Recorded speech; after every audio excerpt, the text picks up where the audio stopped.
UPrety Nkambule, uYvonne Mnisi kunye noSolomon Nyerende babengabasebenzi kumgodi lilishwa ngethuba behlelwa lilishwa lokuvaleleka emathunjini alomgodi ngo-February wonyaka ka-2016. Iintsapho zabo zisaxhelekile nangoku emphefumlweni njengoko ingunyaka wesine zichitha ezintsuku zeeholide ngaphandle kwabo, kodwa nangona kunjalo ezintsapho zisahleli ngaphandle kumasango alomgodi ngethemba lokuba liyakuvela icebo lokukhupha imizimba yabo.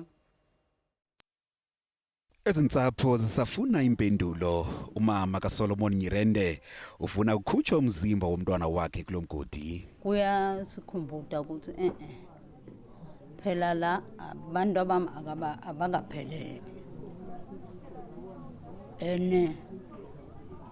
Umntwana nami angekho nje. Kuningi kakhulu lokunakusana. Lapha bekangisitha khona. Usapho lukaPrety Nkambule lutsala nzima njengoko washiya abantwana bakhe abane. Kwalabantwana kulukhuni ngoba nasesikolweni abakhona ikhopha kahle. Abakhona ukufunda bafeyila.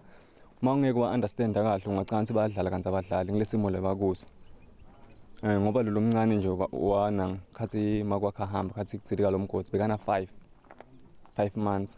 Iphulo lokukhangela imizimba yabo lanqunyanyiswa ngenxa yokungazinzi komhlaba. Kule veki iphelileyo abantu abesebenza kulomgodi baye bangena kuwo bekhangela icontainer apho bevaleleke khona abasebenzi. Kodwa bafumana ubunzima.